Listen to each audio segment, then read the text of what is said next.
ভর্তা লাভারদের জন্য মজাদার একটি ভর্তা রেসিপি নিয়ে চলে আসলাম আজকের ভিডিওতে। গরম ভাতের সাথে এইরকম একটি দুর্দান্ত ভর্তা রেসিপি থাকলে আর কথাই হবে না। তো দেখতে থাকুন আজকে আমি কী ধরনের ভর্তা আপনাদের সাথে শেয়ার করছি। হ্যালো এভরিওয়ান, আসসালামু আলাইকুম, welcome back to my new video.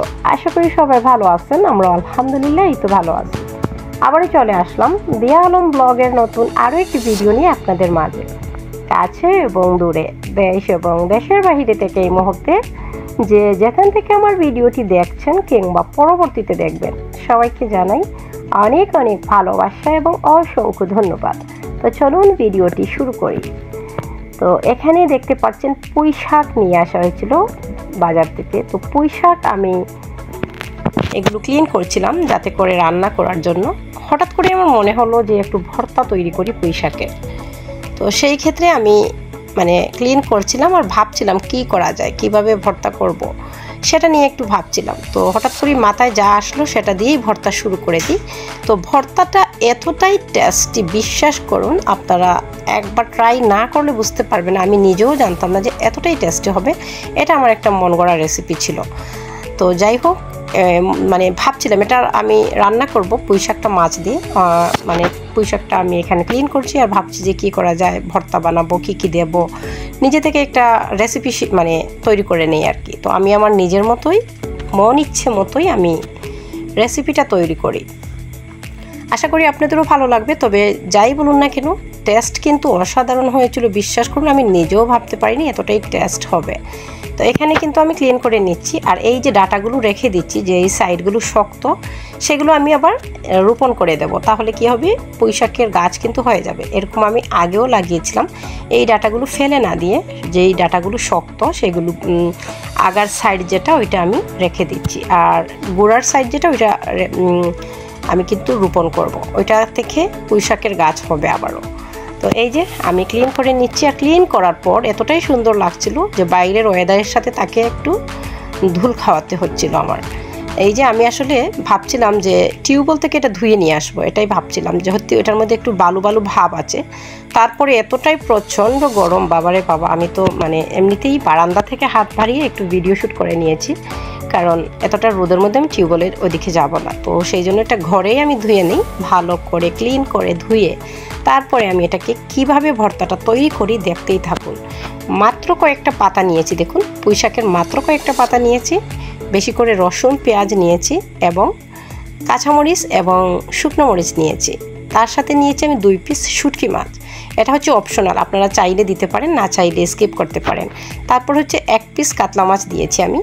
আপনারা চাইলে আপনাদের ইচ্ছে মতো শুধুমাত্র পাতা দিয়েই ভর্তাটা করতে পারেন। আমি এখানে টেস্টটা দ্বিগুণ বাড়ানোর জন্য আমার মনের মতো ইচ্ছে মতো আমি রেসিপিটা তৈরি করছি। সেই জন্য 2 পিস শুটকি 1 পিস মাছ দিয়েছি। আর এই 2 পিস শুটকি আর 1 পিস মাছ দেওয়ার কারণে এতটাই টেস্টি হয়েছে, বিশ্বাস করুন, আপনারা ট্রাই না করলে বুঝতে পারবেন না। তো যাই হোক, আমি আমার ইচ্ছে মতো আমার রেসিপিটা তৈরি করছি। তার আগে মাছটাকে ভালো করে একটু গায়ে হলুদ মাখিয়ে নিলাম। মাছের একটু গায়ে হলুদ না করলে তো আর ভালো লাগবে না দেখতে, সেই জন্য তাকে একটু হলুদ আর লবণ এবং একটুখানি মরিচ দিয়ে তার গায়ে হলুদটা সেরে নিলাম।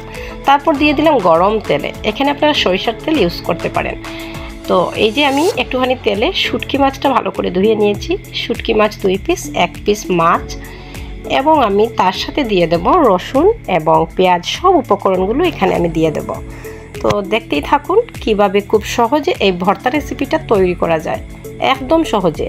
তো অনেকেই হয়তো বিরক্তিকর হন যখন আমি এই শাকটা ক্লিন করছিলাম, তখন হয়তো অনেকে স্কিপ করেছেন। স্কিপ না করে ভিডিওটি ধৈর্য সহকারে দেখুন, ভালো লাগবে। এত তাড়াহুড়া কিসের? একটা ভর্তা বানাতে আমার ম্যাক্সিমাম 15 থেকে 20 মিনিটের উপরেও লাগে। তো অন্ততপক্ষে 15 থেকে 20 মিনিট লেগেছে। সেই ক্ষেত্রে আমি যদি শুধুমাত্র ভর্তা বানাতেই লেগেছে, আর ক্লিন করা তো বাকি রইল, পেঁয়াজ কুচি করা এগুলো তো বাকি রইল, ঠিক আছে। তো সেই ক্ষেত্রে কিন্তু একটা ভিডিও বানাতে অনেকটাই প্যারায় থাকি আমরা। সেই জায়গা থেকে মাত্র 9 মিনিটের একটা ভিডিও দিয়েছি। এত তাড়াহুড়ার কিচ্ছু নেই, আস্তে ধীরে বসুন, দেখুন শান্তিতে ভিডিওটি, আশা করি ভালো লাগবে। তো যাই হোক, অনেক কথা ভকভক করে ফেলছি, আমি এরকমই, আমার ভকভক করতে ভালো লাগে। কার কেমন লাগে জানি না, যার ভালো লাগলে বলবেন, না লাগলেও জানাবেন, নো প্রবলেম। তো দেখতেই পাচ্ছেন এখানে কিন্তু আমি খুব সুন্দরভাবে ওদেরকে ভেজে নেব।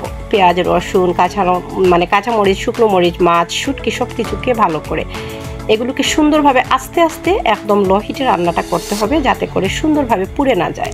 তো সেই কারণে আমি চুলার আগুনটা লো হিটে রেখেছি। এবার আমি ঢাকনা দিয়ে ঢেকে রাখবো। সে আস্তে আস্তে হবে, এত তাড়াহুড়োর কিচ্ছু নেই।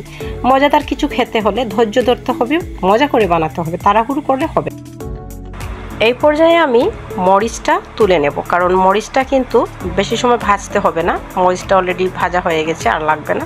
বেশি ভাজলে কিন্তু পোড়া পোড়া হয়ে যাবে, সেই ক্ষেত্রে আমি মরিচটা শুধু তুলে নিচ্ছি। আর সব কিছু কিন্তু এখনও আছে, দেখতেই পাচ্ছেন। সব কিছুকে আমি সুন্দরভাবে যতক্ষণ না পর্যন্ত ব্রাউন কালার হয়ে আসছে ততক্ষণ পর্যন্ত আমি ভাজবো আস্তে আস্তে। চুলার আগুনটা কিন্তু একদম লো হিটে রেখেছি, তাই ব্রাউন কালার যতক্ষণ না হচ্ছে ততক্ষণ আমি রান্নাটা করব। তো সেই ক্ষেত্রে আবারও আমি ঢাকনাটা দিয়ে ঢেকে রাখবো। তো ঢাকনাটা খুলে আপনাদের সাথে শেয়ার করছি। দেখুন এখন কিন্তু ব্রাউন কালার হয়ে গেছে। এইরকম একটা কালার চলে আসলে কিন্তু নামিয়ে নিতে হবে, তাহলে বুঝতে পারবেন হয়ে গেছে। আর যেহেতু এটাকে আমি এভাবেই ব্লেন্ডার করেই নেব আজকে, কারণ আমার খুবই আলসি লাগছে আজকে, অলসতা একটু বেশি আজকে মনে হচ্ছে, তাই শিলপাটায় বাটবো না। সেই জন্য আমি মিক্সিং জারে এটাকে ব্লেন্ড করে নেব। আর আমার কাছে মনে হচ্ছে যে শুটকি এবং মাছটাকে আরও কিছু সময় ভাজার জন্য, তো সেই ক্ষেত্রে আমি শুটকি আর মাছকে একটু তেল দিয়ে ভালো করে আবারও ভেজে নিচ্ছি, যাতে করে সুন্দরভাবে ভেতরটা হয়ে যায়, সেই কারণে। তো এটা হচ্ছে আমার মন ইচ্ছে মতো একটা রেসিপি, আমার মন চাইছিল তাই বানিয়ে নিলাম। আপনাদের কাছে কেমন লাগছে সেটা জানি না। আর পাতাটাকে আপনারা হাত দিয়ে ছিঁড়ে নিতে পারেন, কিংবা ছুরি কিংবা বটির সাহায্যে কেটে নিতে পারেন। আমি এরকম করেই আমি কেটে নিয়েছি, দেখুন হাতের সাহায্যেই ছিঁড়ে নিয়েছি। অল্প করে আরও একটু তেল দিয়ে দিলাম। এটাকে সামান্য একটু লবণ দিয়ে সুন্দরভাবে রান্না করব, যত সময় না এটা কুক হচ্ছে ভালো করে। তো পাতাটা কুক করার জন্য একটু লবণ দিয়ে দিচ্ছি, আর এই লবণটা হচ্ছে গিয়ে একদম ভর্তার জন্যই দিয়ে দিয়েছি আমি। আরও যদি একটু প্রয়োজন হয় আমি দেবো, তবে আমার কিন্তু আর লাগেনি। লবণটা হচ্ছে আপনারা পরিমাণ মতোই দিবেন। যে কোনো জিনিস কিন্তু মজার স্বাদটা দ্বিগুণ বাড়ায় লবণ, এবং লবণ একটু বেশি হলেই কিন্তু সেই মজাদার জিনিসটাও নষ্ট হয়ে যায়। সেই ক্ষেত্রে লবণটা দেখে শুনেই দিতে হবে।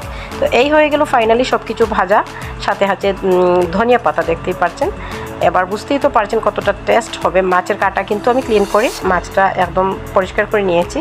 এবার আমি ব্লেন্ডার জারে এটাকে ব্লেন্ড করে নেব, কারণ আজকে আমার খুবই অলসতা লাগছিল, সেই কারণে। তবে আমার কিন্তু একটা ভিডিও স্কিপ হয়ে গেছে। আমি ভাবছিলাম ভিডিওটা হয়েছে, যখন আমি এটাকে সুন্দরভাবে প্লেটে নিচ্ছিলাম তখনকার ভিডিওটা আমার স্কিপ হয়ে যায়। আমি জানিও না ভিডিওটা যে হয়নি।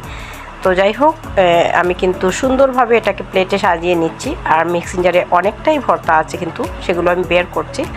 ফাইনালি কিন্তু দেখুন কতটা সুন্দর লাগছিল ভর্তা, এবং খুবই লোভনীয় হয়েছিল, এবং এতটাই মজা হয়েছিল বিশ্বাস করুন, আপনারা ট্রাই না করলে বুঝতেই পারবেন না। যেহেতু এটার মধ্যে শুটকি মাছ এবং মাছ এক পিস দিয়েছি, সেই কারণে ভর্তার ফ্লেভারটা এবং স্বাদটা আরও দ্বিগুণ হয়ে গিয়েছিল। আর এই ভর্তার কালারটা দেখে তো আমি কি বলবো, এটা দেখে আমার মনে হচ্ছিল একটু বাইরের ওয়েদারের সাথে তাকে একটু মিক্স করে নিই, তাই বাইরে একটু ভিডিও শ্যুট করতে চলে যাই। আর বাইরের ওয়েদারের সাথে কতটাই মানিয়েছে দেখতেই পারছেন। তো আশা করি আজকের ভর্তা রেসিপিটা ভর্তা লাভারদের ভালোই লেগেছে, আশা করি ভালো লাগছে দেখতে। এতক্ষণ ধরে যারা ভিডিওটি ধৈর্য সহকারে দেখলেন সবাইকে অনেক অনেক ভালোবাসা এবং অসংখ্য ধন্যবাদ জানিয়ে আজকের ভিডিওটা আমি এখানেই এন্ড করব। সে অবধি সবাই ভালো থাকবেন, সুস্থ থাকবেন, এবং সবসময় সবাই দিয়া আলম ব্লগের সাথেই থাকবেন। দিয়া আলম ব্লগও সবার সাথে আছে এবং থাকবে ইনশাআল্লাহ। নেক্সট আরও একটি নতুন ভিডিও দেখার আমন্ত্রণ জানিয়ে আজকের ভিডিওটা আমি এখানেই এন্ড করব। সেই অবধি সবাই ভালো থাকবেন, সুস্থ থাকবেন এবং নিরাপদে থাকবেন। আল্লাহ হাফেজ, আসসালামু আলাইকুম।